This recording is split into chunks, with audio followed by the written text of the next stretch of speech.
Отвъд доброто и злото. Таласамир Вампиров беше същество от отрицателен тип според приказния регистър. От малък родителите му внушаваха, че е страховит.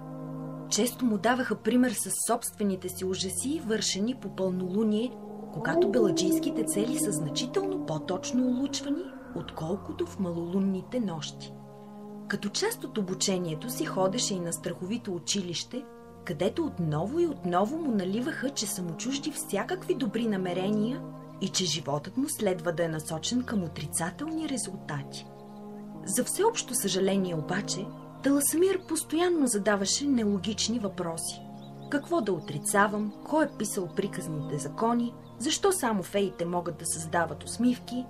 И изобщо според приказните правила, той беше същество не просто с забавено развитие, а в пълен застой. Майка му, госпожа Таласъма Косощръкова, го води по какви ли не вещици. Едни му правиха промивки, да не би да се е задавил с добро копче, други пък го завиваха в кожа от бесен тигър, за да излекуват благостта му, но нищо не помагаше. Баща му, господин Вампиряс Обесников, губеше страхотията си по родителските срещи и иначе зеленият му цвят се сменяше с засрамено червен, защото синът му бе все последен по всички предмети. В злодневниците на учителите нямаше приложима оценка за него и ако продължаваше така, щеше да остане без работа за вечни времена. В приказния свят неоценяемо същество още не беше се раждало и никой нямаше знание как да се процедира с външно подобие на едно, което отвътре е друго. На всичко отгоре Таласамир не беше глупав. През неогледното си космато тяло той разбираше случващото се и изпитваше неудобство, че не може да е такъв, какъвто очакват да бъде. Не, че не се стараеше. Няколко пъти опита да спъне пътник, да отвлече принцеса, да обезкърви принц и все напразно. Сякаш и онези друговиците усещаха, че не е нормален. В такива случаи и от двете страни получаваше само кикот и презрение. Назряващите с всеки изминал ден родителски неодобрения и мъка затвърдиха желанието му да избяга. Той си представи гнояселото от скръп лице на Таласъма и кръвосъсирието на Вампиряс, но мислите му чуха и въздишките им на облегчение. Поне семейството му щеше да си върне положението там, където му бе мястото, а за него пътят. Може пък да има друго отвъд доброто и злото. Повтаряше си насърчително той. Ако няма, значи съм грешка и трябва да се затрия. На сутринта след поникването на последния косъм и зъб, отбелязващи пълнолетието му, Таласамир тръгна. Пое към бъдещето си на откривател на нещо ново или на нищо друго. Не взе спомени. Всичко, което бе видял досега, се разлагаше рано или късно. Взря се за последно в мътните очи на рибата огледалник, за да запечата миналото, и затвори своите, за да замине душата му нарамила наследственото тяло. Светлината по пътя му беше доста болезнена и Таласамир, горелясал от заслепение, ходеше на зигзаг едва, за да не стъпче нещо. И така вървя, докато не се чу едно храс, като от счупено клонче. Той спря не толкова заради клончето, колкото заради последвалия хрясъка болезнен бодеж в стъпалото си. Бива ли така? Толкова цветя ми струваше новата пръчица. Занарежда тънко гласче. Бива невнимание и нестарание, но този свят на къде отива не знам. Всеки е готов да те смачка. Няма ден, няма нощ, Таласъми навсякъде. Пренаселили са земята. Вълшебните пръчки да не би да растат по дърветата, а? За малко и мен да премажеш. Таласамир опита да се внедри в братвежа, но съществото бърбореше с бясна скорост. Ще се оплача пред фейския съвет, така да знаеш. Къде си тръгнал през деня? Че той през нощта пак не може така. Има правила. Миризма на мухъл, предупредителен писък, вцепеняващ уплах, а не като теб. Хоп, щупена пръчка и съжалявам. Наистина съжалявам. Промърмори гузно той, схващайки с какво си има работа. Пред него стоеше сърдита фея с къдраво произнасено «О», което, както бе учил, означаваше, че тък му се връща от рожден ден и е леко пияна. Ако я бе съзрял на време, би внимавал повече. Известно е, че среща с подпинала фея е по-зле и от въоръжен влюбен принц. Дори и съжалението е изпросено. Невъзпитана работа. Изфуча засегнатата фея, а болката в кръка на Таласамир някак се засили. Наистина, не те видях. Моля те, извади болката от кръка ми. Лесно е да чупиш пръчки, а после да се оплакваш от подагра. Каква подагра?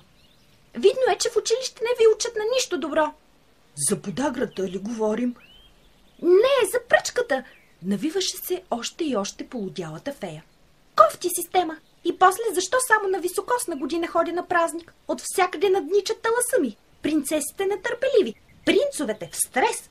Отиват по други далечни брегове и нищо положително не се ражда. Таласамир се наведе, усети вуала на феята и жлъчния й аромат на спиртория, но не можеше да търпи повече.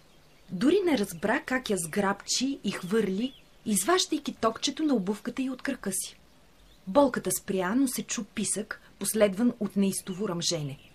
В надпищяването така и не стана ясно кой кого е изплашил, но феята отхвърча, лупингирайки леко, а обърканият Таласамир хукна на посоки.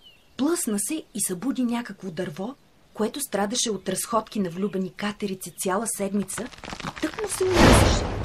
Дървото го удари възмутено с най-силния си клон и той падна с още по-силна болка на земята. Феята странно мълчеше. Всъщност спеше след удара. Алкохолът бе натежал повече от яда й. Таласамир се изправи опипом до дървото и за ръцете му залепна нещо. Той го приближи към очите си и две каделки заедно с собствениците си намериха опора върху носа му. Паеците бързо възстановиха плетката си и Таласамир, здобит неочаквано с слънцезащитност, успя да разгледа спящата фея.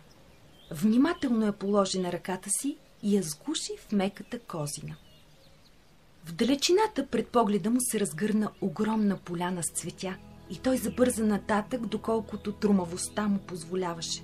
Имаше цел и фея, която можеше да зарадва. За първи път в живота си Таласамир видя очарованието на доброто. Върху крехки стебла пред очите му се люлееха форми живот, които пърхаха, миришеха на бъдеще и се преливаха по начин, за който нямаше думи. В лошотийното му детство цветове не присъстваха, а и в училище никой не преподаваше градински уроци. Мама, която отглежда плесен, със сигурност би ахнала от подобна гледка. Помисли си той, без да си дава сметка, че тя, както и всички от неговата страна, са слепи за подобно възприятие. И докато се наслаждаваше на откритието си, прехласнато въртейки глава и вдишвайки с ноздри красотата, усети гъдел по палеца, тъй като пияната фея току-що нежно го бе прегърнала. Изпита вина. Отново. Затова положи малкото тяло под близко листо и огледа знаците, за да не я прегази, докато поправя грешката си. Протегна пръсти и започна да къса цветовете, които го омайваха най-много. И не спря да къса и киха от летящите пух и прах, докато не обгради с огромна купчина феята, която се усмихваше, сънувайки невероятни вълшебства и щастливи деца. Хей, унищожително нещо такова! Чу се глас, при който купчината положиви цветя сякаш въздъхна. Какво направи? Почти веднага последва жужене и нервен облак се полепи и зарови в козината му, впивайки се с парещи будили. Таласамир замаха сърце, но прогонвайки две същества, се здоби с още 20 нови и щеше да умре от гъдъл при неизяснени обстоятелства, ако друг глас не се бе намесил. Стига! Какво се е случило? Не виждаш ли, мамо? Обрал е цялата поляна. Може би е влюбен? Опита се да го защити древната Елфина. А може би просто е лош. Много добре знаеш, че първите 2 века нямаш право да властоимаш и доброопределяш. Строго му се скара тя и повече за себе си добави. Понякога се чудя от какво се оплакват хората. Капризи. Някакви си 5 години пубертет. А 2 века? Кралицата на елфите въздъхна и прогони с звънтяща свирка пчелите, отпадналия в изнемога гигант. Таласамир се изправи с болезнено увеличен размер, издавайки неразбираеми гърголочения. Младият елф продължаваше да мърмори невъздържано, докато изучаваше очите на унищожителя в опит да ги запомни, за да отмъсти по-късно. Не си го и помисляй, преряза мисълта му елфината. Много добре знаеш, че нямаш право да убиваш когото и да било. Но той е отвлякал фея, обвинително извика сина ти. Явно няма да се разберем с теб. И тя извади от пъстрата си одежда друга бълбукаща свирка, за да приспи немирното дете. Най-после малко спокойствие. Развълшебстваха ми се мислите от този бунтар. Бива хормони, бива непокорство, но сърцето ми хлопа вече като градушка. После съчувствено се обърна към Таласамир. Та така, кажи ми сега, защо обра цялата поляна? И тази пияна фея как се озовала тук? И не ми пробутвай номера, че си станал цветояд. Няма да повярвам. Бях много добра в училище по биология на отвъдграничните същества. Таласамир опита да отговори, но само стонове се изтръгнаха от гласопровода му. С поредния сигнал елфината призова няколко летящи бръмбара, които покриха раните му с лековити листа. Тя измърмори булкоуспокояващо заклинание за по-бърз ефект и приседна в очакване на отговора. Избягах от вкъщи, а по пътя срещнах тази фея и без да искам счупих пръчката й. Тя се разстрои, че й е струвала много цветя, затова обрах поляната. Това е. Уф! Недоволно изпъшка елфината. Изобщо не те бива да разказваш истории. Но точно това се случи. Ококори се недоумяващ Таласамир да се наложи паяците да възстановяват няколко неиздържали напрежението нишки. Случило се или не ставаш за разказвач. Ако бях на твое място, щях да кажа следното. Майка ми и баща ми бяха омагьосани от зла вещица. Когато пораснах, разбрах, че съм принц от далечно кралство, което лакомата вещица бе превзела. И тръгнах на път, за да върна отнетото. Срещнах моята орисница, която се представи най-официално и заяви, че отдавна ме е търсила. Тя ми разкри, че ако намеря тревата превъплатанка, отново ще възвърна рождения си облик. Търсих дълго, обрах много цветя, но без успех. Орисницата не знаеше друго вълшебство, освен класическото да ме целуне принц. А кой принц би целунал неогледно същество като мен? Тогава заплаках и една сълза потъна в земята, плъзна се през земните пори и от нея поникна цвете, а в съседното кралство живееше чуден принц. Той забеляза цветето, което сълзеше, помириса го и се влюби в тъгата му и тръгна да дири унази, която бе плакала. Когато ме видя, разбра, целуна ме и заживяхме щастливо.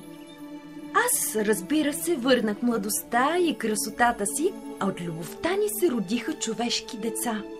И слава на гените, защото многогодишните пубертети скъсяват дори и безсмъртието.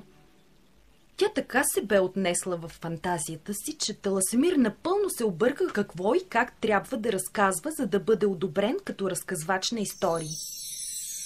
Разбрали сега? Приземи се елфината. Това е добро обяснение, а не твоето разкъсче, лишено от поетичност и фантастичност. Значи мислиш, че съм омагьосан, така ли? И ако ме целуне принц, всичко ще се подреди. Но Таласамир някак се засегна. Защо пък принц? Защо? Всеки може да задава въпроси, ама да им отговаря. Ето това е наистина умение. Изобщо не съм казала, че си омагьосан и принца не знам как го измисли. Но нали ти... Стига! Щръкнаха нервно ушите на елфината. Един непослушник ми е напълно достатъчен. Все някой друг е виновен, все някой нещо бил казал не както трябва. Поръсни, поеми отговорност и си върви по пътя. Таласамир нямаше повече сили да се очудва. Явно и феята, и елфината са твърде добри, за да ги разбера. Помисли си той. Не ми е тук мястото. Обърна се, за да продължи на някъде, но само се обърна, защото дребната кралица извика пискливо. Ама къде си тръгнал? Но нали каза да си ходя? Казах го алегорично. Не разбирам от алегоричности. Гигантът, който се опитваше да не спазва инструкциите за лоши същества, осъзнаваше, че му е все по-трудно и по-трудно с насрещното предизвикателство. Алегория е, когато кажа едно, а всъщност мисля обратното. И как да разбера кое е обратното? Толкова голям и толкова безчувствен. Върви си по пътя означава остани. Просто е. Ох, добре. Безсилно изръмжа Таласамир. Оставам. Разбрахме се, значи. Сега по същество. Каза, че си набрал цветята за феята. Хубаво. Но това, че си обрал цветята само по себе си е лошо. Трябва да поправиш поляната. Как? Когато късаше цветята, нали видя пухчетата и праха, които отлитат? Видях. Това са душите на цветята. Трябва да ги върнеш обратно, за да не летят без пръсти посока. Дали ще мога? Не знам. Това не е моя работа. Ако си лош, какъвто си всъщност, няма да го направиш. Но ако има нещо добро в теб, а явно и има, съдейки по намеренията ти, ще върнеш цветните душици.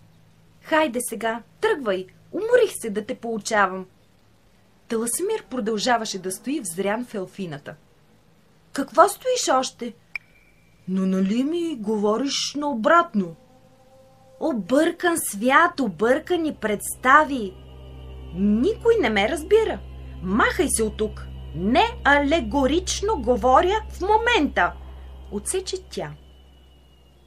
Таласамир изпрати с поглед оплешивялата градина, купчината цветя, които сега му напомняха разложението от детството, погледна изпящата, опиянена от спиртомагически сънища фея.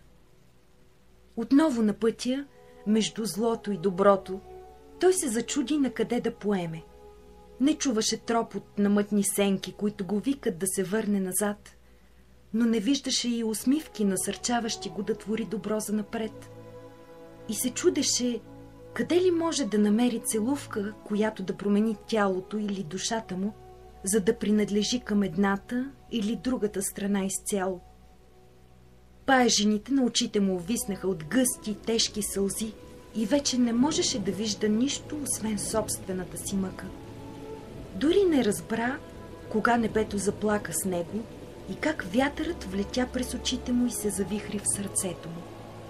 Той отново имаше цел – да върне душата на поляната, след като беше унищожил красотата й. И до днес я дири. Макар и роден в немирна среда, се опитва да направи добро.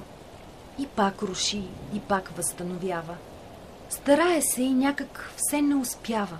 А децата от двете кралства, принцове и принцеси, таласъми и вампири, затаяват дъх, когато тайфуните се вихрят, без да знае, че това е Таласамир, който търси своето отвъд. В такова време никой не мисли кое е добро и кое е зло. Сякаш присъства на самото съзидание, което унищожава и сътворява, преустройва и обновява света, за да е движещ се, променящ се, жив. А феята, която се събуди от студените дъждовни капки, опипа пръчицата си, огледа се неразбираща къде се е озовала и хлупна към кралството, което я очакваше. Кралят и кралицата я посрещнаха очудени, защото всъщност изобщо не я чакаха. Тя се надвеси над детето и размаха ръце, говорейки невероятни неща, дори според каноните на приказния регистър. Разказваше сънищата си. Беше забравила, че само преди ден бе тук, наричайки с най-скучни вълшебни пожелания същото това дете. Едва ли е нужно да казвам, че орисаното винаги се сбъдва.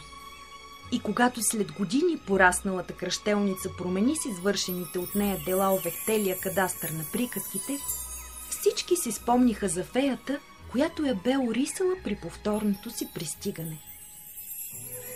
Феята и до днес, макар и с подагра, чието първи симптоми се появиха онзи ден, орисва младенците.